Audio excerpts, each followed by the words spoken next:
Obusosoze mu mawanga buzibe bwa maaso. Kino nkiddamu. Obusosoze mu mawanga buzibe bwa maaso. Baseba ne banyabo, amawanga g'abantu ag'enjawulo mugalaba naye temugategeera. Manyi kumanya ekintu, okukiraba n'okukitegeera bya njawulo. Naye ky'amawanga g'abantu agali mu nsi g'enjawulo ge mulaba temugategeera. Mbategeeza nti abantu kubeera mawanga g'enjawulo kirabikira mu nnimi z'enjawulo ze boogera.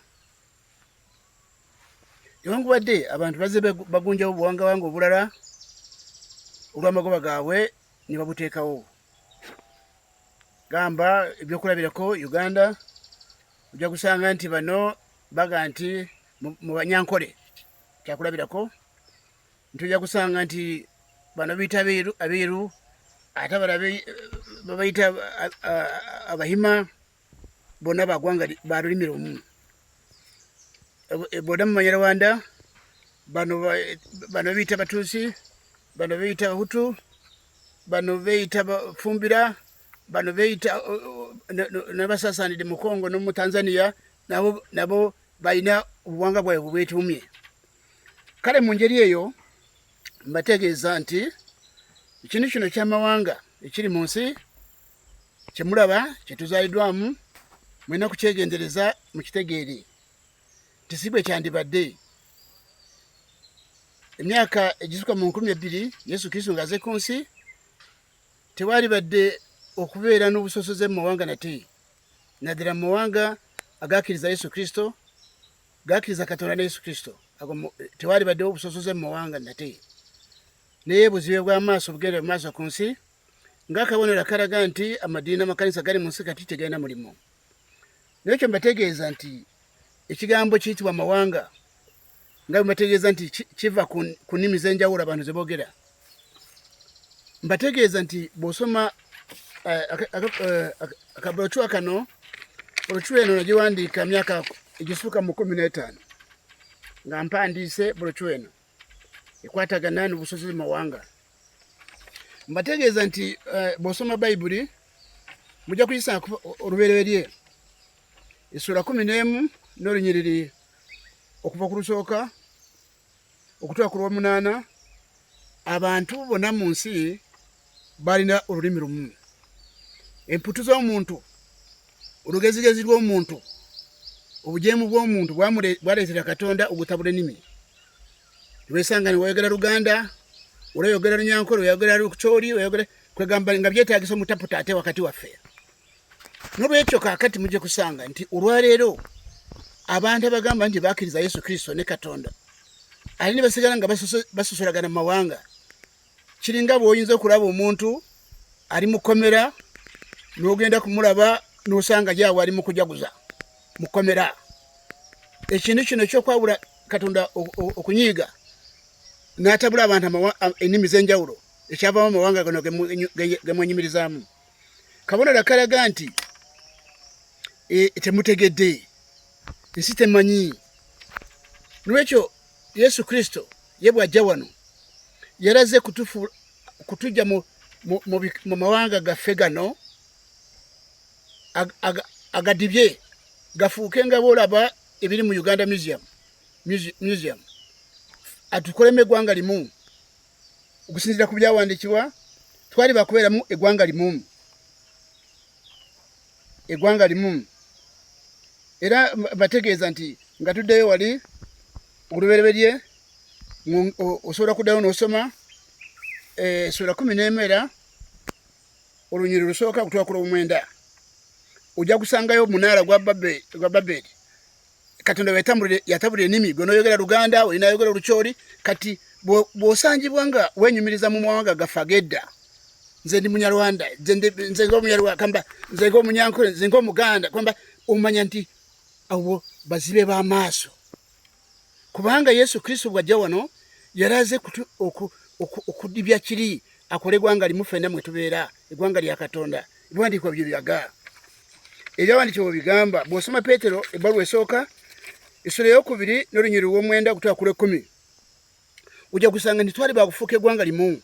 ngate kyali agamba ndi mu Yudaya ndi mu Yonani ndi muddu ndi wadde kamba abantu bonanga bafuse gwanga limu amadini amakanisa gali munsi tegakireta kwana bagamba gachamadda kubanga singa kusinjira ku dini amakanisa bagatevunya munsi mu mawanga gona mu buli byalo wali bade tuwacyali kugamba nti atole onungo muganda onungo mu Nyarwanda ono fena twali abakiriza Yesu Kristo twali bakufuke gwanga limu ebirabyo nabyo twali emweda byo Bunyarwanda no yankole no buki ebyo byali badde biberawo nitubimanya bumanya naye nga sibye lutambulira ko ng'abantu bakiriza Katonda na Yesu Kristo abakiriza Yesu Kristo bali bakufuke gwanga limu nga tufuse ba Luganda nga tufuse kikakimu ebyandikyo kubigamba n'ekyo kati bosanga abantu abakiriza Katonda na Yesu Kristo abali mu Uganda n'umunsi yonna abakyenyumiriza mawanga gafagedda umanya nti abazibe b'amaaso abataraba basaasidde baseba ne banyabo era entalo ziri mu nsi nyingi wadde Bulaya manya wadde mu Amerika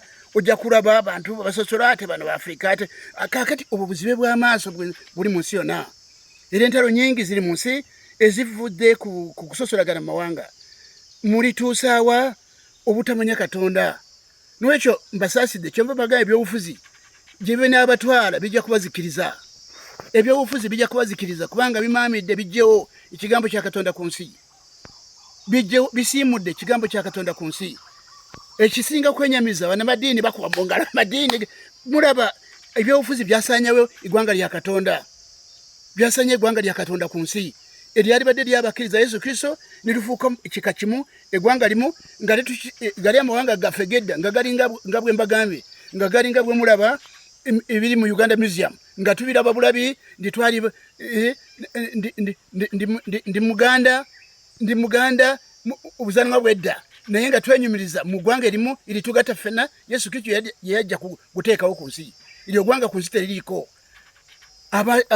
abali mu nsi bonna kati wenjogera wano sokera mu gwanga lya Uganda kamba bano basiramu kibayita abakafiri ensi y'abakafiri ensi y'abapagani y'abatatayina kye bamanyi ku Katonda kubanga omuntu yenna bw'olya yasanya kamwake ng'atagamba ate amadini n'amakanisa ku Sande mu nnaku ndala ziko ubasanga bajjudde mu madini ago n'amakanisa ago naye emimwa gyabwe gyeyatula gikyagulumiza amawanga gaabwe agedda mu kifo ky'okulaba nti Yesu Kristo yaleeta kikunsi n'ekyo baseba ne banyabo obudde bwebwo mbadde mbasaba mulowooze kye bayita amawanga ensibuko yaago yali komera Katonda yatabula amawanga olw'obujemu bw'omuntu bwe mwenyumiriza amawanga gammwe mufaanana abenyumiriza mu komera olwali okwogera n'omukyoli balina wonna kubeera mu mutaputa kati ogwe wenyumiriza mu ebyo kasasiro oyo w'amawanga amawanga gatufuukire kyambika Yesu Kristo najja kutukolera eggwanga limu mwe nimwagala kwenyumiriza ate mu bikadde ebyava mu kibi omuntu ayinza kubeera luzira mali mukomera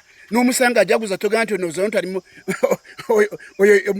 oyo mulwadde yeetaaga gutwala butabika mwenyumiriza mu mawanga ganagedda Yesu Kristo yaleeta eggwanga ddala yajja kuteekawo eggwanga ddala irisaanyaawo erimalamu amaanyi gana mawanga gafegedda nitubeera n'eggwanga limu nga tekyali mu Luulu tekyali mu Lugwala tekyali mu Nyarwanda tekyali mu Kiga fena nga tufuuse eggwanga liki eryo eggwanga lirirudawa amadini mwe abanaddiini eryo eggwanga lirirudawo lya Katonda olwaleero mwenna musosolagana wadde n'abaddiini bali basosoze olwaleero ojja gusanga nga Church of Uganda kizibu nnyo okufuuka okuva mu Kabaale ekisoro n'ojja wano n'ofuuka Bishop wa wano bwe batyo baakula ebintu byonna bifu bifu byereere n'ekyo baseba ne banyabo ekigambo ky'obusosoze mu mawanga kijja kuba kikyongera kutta ensi eno kugisaanyaawo Uganda bebakiriza Kristo basinga obungi naye mulabye ennaku olw'okubanga mukyagulumiza amawanga gamagedda erya Yesu lizi mwalijjawo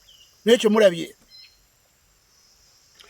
mwengere kugoberera obuwandiisi buno vidiyo zange muzigobere nze muwandiisi William Gaston Baguma nakiweebwa okulaga ensi kyokukola ennaku yonna eri mu nsi bizibu biri mu nsi obubi bw'omuntu buli mu nsi bivudde ku kuba nti amadini n'amakanisa gali mu nsi kati gakyama kyeva mufaanana bwe mutyo mwebale nnyo okungoberera